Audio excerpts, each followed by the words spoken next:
So we got a bunch of new products here from Huawei, including 3 different watches and the MatePad 12X, which is a pretty cool tablet that has this matte display, which seems to be kind of a theme these days, especially for tablets and any kind of device that you want to write on to give you that different texture. On the far left, I got the Watch D2, then the GT6 Pro, and the Watch Ultimate 2. Let's first get a quick look at the D2. So this one is the only one that's going to have this square shape.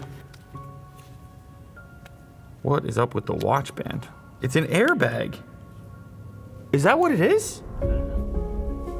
What is going on with the airbag? Blood pressure monitor. Oh my goodness, that is so convenient. I didn't even know this existed on a smartwatch. So it has this airbag in order to inflate and take your blood pressure at the wrist. Well, now I feel that I need to try it.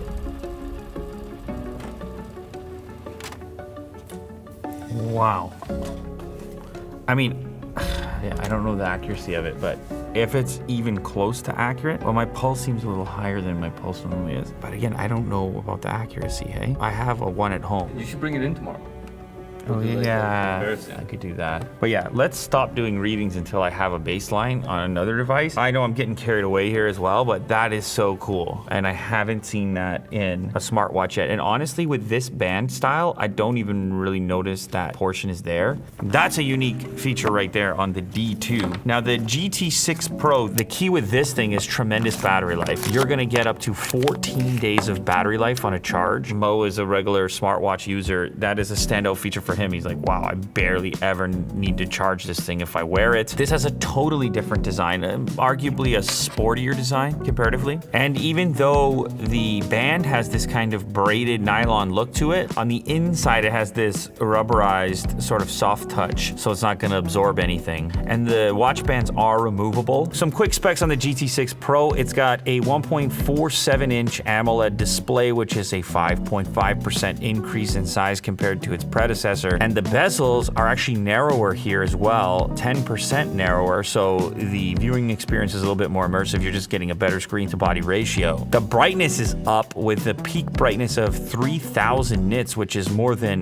double the previous generation's 1200 nits. And this is especially important on a smartwatch because you're frequently viewing this thing in direct daylight. But you can get up to 21 days of battery life if you're doing light usage. And if you're doing a trail run mode, which is essentially the hardest mode from a battery consumption perspective with all types of operational sensors, then that's up to 45 hours. So they got a fun little kind of game here for your peacefulness level, which integrates with the actual watch face. So they have this emotional well-being section, which is going to track your mood over time. It'll give you a reading in a numerical figure, but a quicker way that you can figure it out is just by glancing at this wallpaper. You can see that it's blue right now, which is kind of neutral or peaceful. It'll go yellow if I'm feeling especially well, and then it turns to purple if things are getting stressful. Plus you get to look at the little panda, so maybe the panda will make you feel less stressed.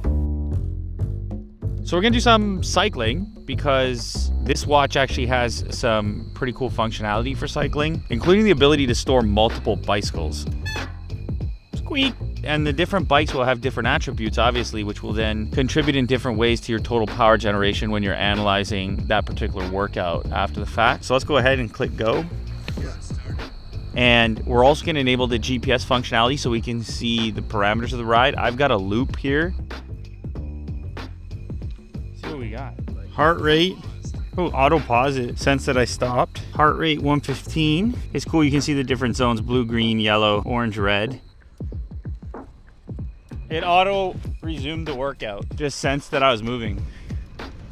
That was right, 10 and a half minutes right there. 3.3 kilometers traveled. Average speed 18.45 kilometers an hour. Max speed 28.25 kilometers an hour. Average virtual power in watts 72. This will actually show me my speed in real time as well. And then obviously it'll show your GPS of the route that you traveled. It really helps me to see the other paths that I could have taken if I wanted to do a longer route. It will go a step further and actually let you create a shareable video, and you can get the music if you want as well. Look at this. And it's very precise. See, the first time I took this section kind of a long long way, but then I found there was an easier path right there. And you can also see some key metrics popping up on the right-hand side here. But it's all embedded in the video clip. If I chose to share this, they would get essentially what I'm seeing here, including my heart rate going up and down. It makes me feel so much more accomplished than I actually should after a 10-minute ride. So next up, we have the Watch Ultimate 2 featuring Huawei TrueSense. As you can tell, if I do a quick comparison, this is an even bigger boy compared to the GT6 Pro. Nice big display, huge casing, a very utilitarian, robust look to it. Look at these cutouts up top. This one is more polished. The strap is a little bit more typical rugged. Plus this one has fingertip sensor for blood oxygen, which is obviously superior. They call this the X-Tap sensor, and it's not just SpO2. It actually houses 3 separate sensors, ECG, PPG, and pressure sensors. You press for 3 seconds and you can start a health glance check, which will give you a quick health report with 11 indicators, including average heart rate, SpO2, body temperature, stress, and ECG. It's also got sapphire glass covering the display and a nanocrystal ceramic bezel on the rear cover. Oh, the other thing is the Ultimate can be used standalone without your smartphone. In fact, you can connect an eSIM to it and have it as your only device if you choose to. And when it comes to outdoor sports and things like diving, this can go up to 150 meters of water resistance. It's also the industry's only wearable that supports independent underwater sonar-based communication. Underwater communication, let's go. What does that mean? Sonar. GPS. Sonar. But I'm not writing messages underwater. Yeah. And this sonar-based underwater communication is crazy. This is the first I've seen. They say it's industry first. Independent underwater communication system, which actually can make diving safer. Because I guess I go off one way, you go off the other way. I'm like, dude, I'm dying.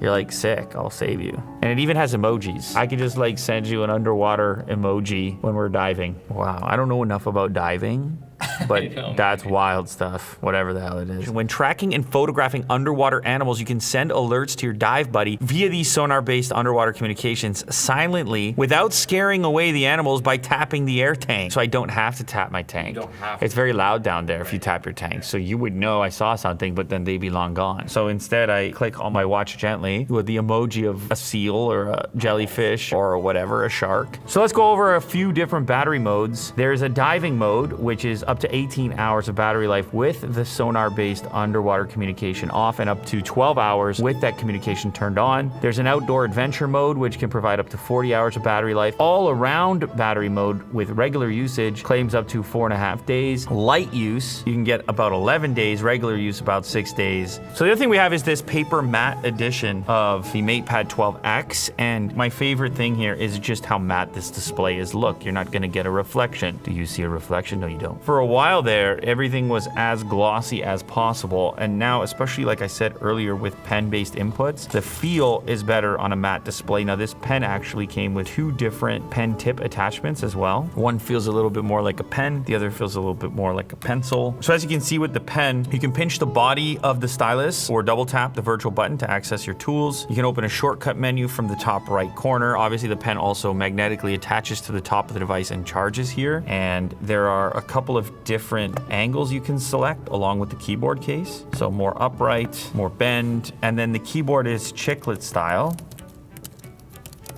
Somehow they figured out a little bit of travel in there, even though the whole thing is so slim.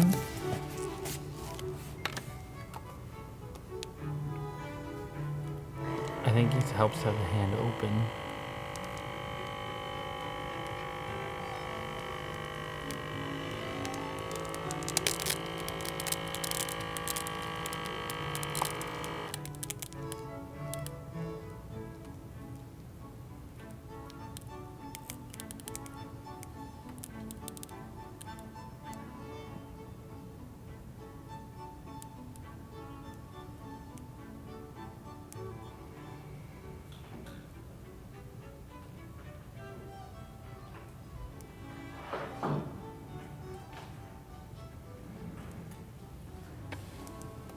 "74, 116, 77, pulse 49, pulse 47. That's pretty damn close.